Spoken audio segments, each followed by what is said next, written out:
오늘 나눌 말씀은 고린도전서 12장 1절에서 11절입니다. 오늘 본문은 은사에 관한 말씀입니다. 성도님들은 어떤 은사를 받으셨습니까? 혹은 어떤 은사를 받기를 원하십니까? 오늘 본문 8절, 9절, 10절을 보면 9가지 은사에 대한 목록이라 할까요? 기록이 되어 있습니다. 자, 그런데 오늘 본문에 기록되어 있는 은사들 중에 나도 저런 은사를 받고 싶다. 그런 은사가 있으십니까? 나도 저런 능력 있는 은사를 받고 싶다. 자, 아마도 병 고침의 은사, 예언의 은사, 방언 말하고 영을 분별하는 은사, 그런 능력 있는 은사들을 받으면 좋겠다. 그런 마음을 품으시는 분들이 계실 겁니다. 자, 그런데 제가 좀 전에 능력 있는 은사라는 표현을 썼는데 어찌 보면 이 표현은 교회 안에서 조금은 주의해야 할 그런 표현이 아닐까 하는 생각이 듭니다. 왜냐하면 우리에게 은사를 주시는 이유와 목적은 능력에 있지 않기 때문입니다. 오늘 본문 9절과 10절 말씀을 보면 이렇게 은사를 주시는 내용, 은사의 목록도 기록되어 있지만 은사를 주시는 분에 대한 이야기도 분명히 있는 것을 보게 됩니다. 8절과 9절입니다. 어떤 사람에게는 성령으로 말미암아 지혜의 말씀을, 어떤 사람에게는 같은 성령을 따라 지식의 말씀을, 다른 사람에게는 같은 성령으로 믿음을, 어떤 사람에게는 한 성령으로 병 고치는 은사를. 은사에 대한 이야기도 분명 있지만 은사를 주시는 분, 한 성령, 같은 성령, 성령, 그렇게 성령에 관한 말씀이 드러나 있는 것을 볼 수가 있습니다. 즉 은사는 다양하게 표현된다 할지라도, 다양한 모습으로 나타난다 할지라도 그것을 주시는 성령, 그분은 한 분이라는 말씀입니다. 자, 앞서 은사를 주시는 이유와 목적에 대해서 질문을 드렸는데 그 이유와 목적 오늘 본문 7절 말씀 가운데 나와 있습니다. 7절입니다. 각 사람에게 성령을 나타내심은 유익하게 하려 하심이라. 유익하게 하려 하심이라. 교회에 덕이 되고 교회에 유익이 되게 하기 위해서 은사를 주셨다는 그런 의미입니다. 자, 그런데 만약 은사를 능력으로만 이해를 하려고 한다면 그로 인해서 교회의 분쟁이나 분열이나 시험거리가 될 수도 있다는 사실을 기억해야 하는 것입니다.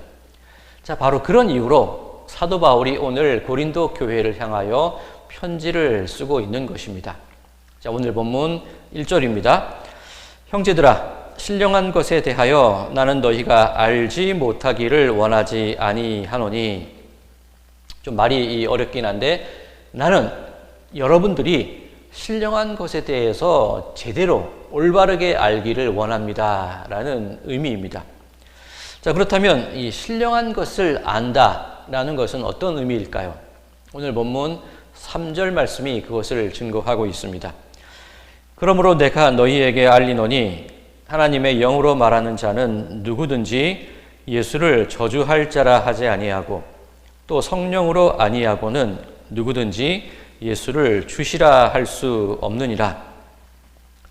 여기서 신령한 것이라는 것은 다름이 아니라 예수라는 한 사람이 나의 그리스도, 나의 주가 되십니다 라는 것, 이것이 바로 신령한 것이라는 말씀입니다. 자, 당시 이 땅에 예수님을 바라보는 두 가지 관점이 있었습니다. 첫 번째는 예수 십자가에 달려 죽은 사람인데 그 사람은 부정한 사람이 아니한가? 저주받은 사람이 아닌가? 그런 관점이 있습니다. 즉 신명기 말씀에 의하면 나무에 달린 자마다 저주를 받은 자, 그런 말씀이 있죠. 그렇기 때문에 예수님에 대한 첫 번째 관점은 저주를 받은 자. 그리고 예수님을 바라보는 두 번째 관점은 십자가에 못 박혀 죽으셨으나 부활하셔서 우리의 주인, 우리의 그리스도가 되신 분이라는 그런 두 관점이 있었습니다. 자, 성령으로 말미암은 사람이라야만 예수님을 저주받은 자라고 얘기하지 않고 나의 주님이다 라고 고백할 수 있다는 사실입니다. 즉 교회에 있어서 가장 신령한 것, 가장 중요한 것이 무엇이냐면 예수를 나의 주, 나의 그리스도로 고백하는 것, 그것이 가장 신령한 일이라는 것이죠. 자, 바울이 말하고자 하는 것이 이것입니다. 예수님은 나의 주이십니다. 그리고 성령께서 은사를 다양하게 주셨는데 그것은 주의 몸된 교회를 유익하게 하려고 주신 것입니다. 이것을 고린도 교회 교인들이 꼭 명심하라고 서신을 쓰고 있는 것입니다. 자, 그런데 지금 고린도 교회에서는 무슨 일이 일어나고 있느냐면 마치 은사가 능력인 것처럼 그것을 자랑하거나 그것을 비교하는 일들이 벌어지고 있더라는 겁니다. 나는 병 고침의 은사가 있는데 당신은 그것보다 못한 은사를 가지고 있네요. 나는 방언을 할 줄 아는데 왜 저 사람은 방언을 할 줄 모릅니까? 그런 비교의 마음들이 고린도 교회 안에 있더라는 겁니다. 은사는 교회를 유익하게 하는 일에 사용되어야 하는데 능력으로 그것으로 비교하고 서로 모자란 것을 저울질하고 혹은 누군가를 비난하는 그런 일들이 고린도 교회 안에 일어나고 있는 것입니다. 자, 이런 고린도 교인들을 향하여서 바울은 2절 말씀을 통하여서 이렇게 권면하고 있습니다. 너희도 알거니와 너희가 이방인으로 있을 때에 말 못하는 우상에게로 끈은 그대로 끌려갔느니라. 자, 여러분들 과거에 여러분들이 어떻게 사셨는지 한번 생각해 보시기 바랍니다. 이방인들, 주님을 알지 못하는 그 사람들처럼 말 못하는 우상에게로 이리저리 끌려다니지 않았습니까? 자, 이 당시 고린도 지역, 헬라 지역에는 많은 신들을 섬기는 사람들이 있었습니다. 당연히 많은 신상과 많은 신전이 있었겠지요.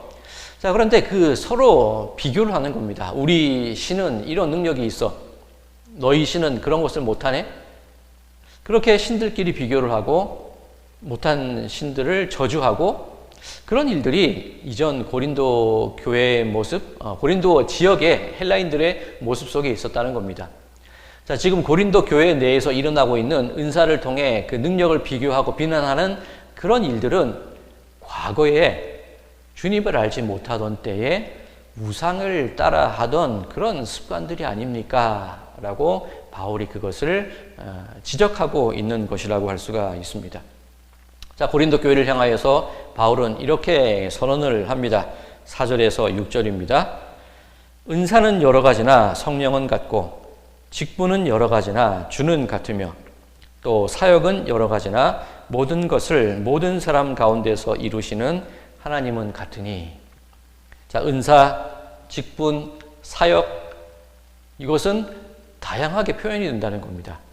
그런데 무엇을 바라보아야 하냐면 내가 어떤 능력 있는 은사를 가지고 있는지, 나는 여기에서 어떤 일을 하고 저기에서 어떤 일을 하는지, 내가 담당하고 있는 사역은 어떤 것인지, 그것을 가지고 비교하고 우위를 생각하기보다는 은사를 주신 한 성령님, 직분을 주신 한 주님, 예수님, 그리고 사역을 감당하게 하신 하나님을 먼저 바라보라는 겁니다.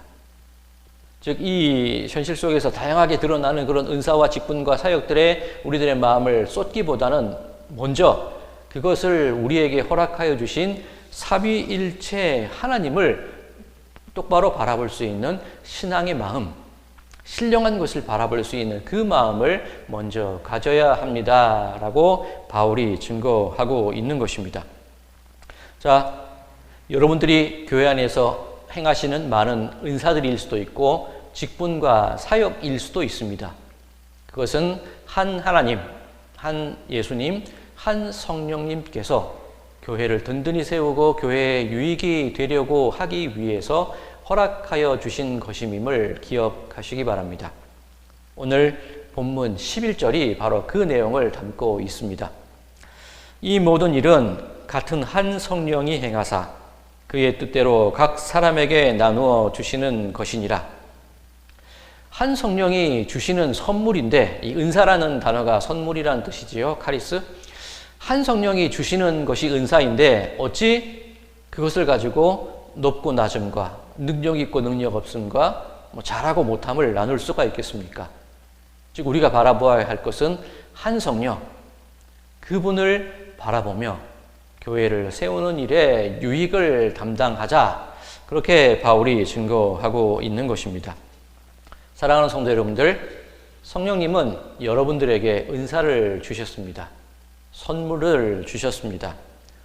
교회에 유익이 되는 행동 혹은 말 혹은 직분과 사역, 그런 것들은 한 성령님께서 여러분들 통하여서 주의 몸된 교회를 덕스럽게 든든히 세워가기 위해 허락하여 주신 귀한 선물임을 기억하시기 바랍니다.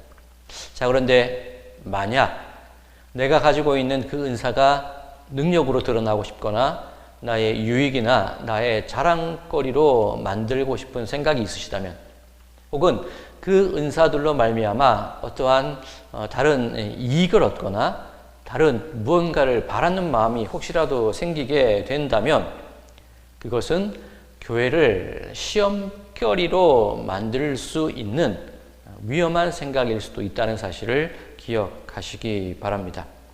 바라기는 내게 주어진 은사, 그 선물을 가지고 예수님이 나의 주인이 되십니다. 그것을 세상에 드러내 보이시는 여러분들의 이 하루가 되시기를 바랍니다. 그리고 다양하게 드러나는 그 은사들을 통하여서 사랑을 나누고 은혜를 나누고 서로 격려하고 그렇게 교회를, 그렇게 성도들을, 그렇게 여러분들의 삶을 세워나가는 오늘 이 하루의 시간이 되시기를 주님의 이름으로 간절히 축원드립니다. 참 좋으신 하나님 아버지, 성령님의 뜻을 깨달아 교회를 든든히 세워가고 이웃에게 사랑의 손길을 내밀 수 있는 제가 되도록 은혜 더하여 주시옵소서. 하나님께서 말씀으로 세상을 창조하셨듯이 저의 입술을 통해 증거되는 위로의 말 한마디, 한 구절의 복된 소식이 세상 속에서 사랑으로, 구원으로 열매 맺어지는 기쁨의 순간을 바라보게 하여 주시옵소서. 위로받고 용기 얻은 이들이 주님의 몸된 교회로 나와 평안과 안식과 구원의 소망을 누리도록 인도하여 주시옵소서. 예수 그리스도의 이름으로 간절히 기도드리옵나이다. 아멘.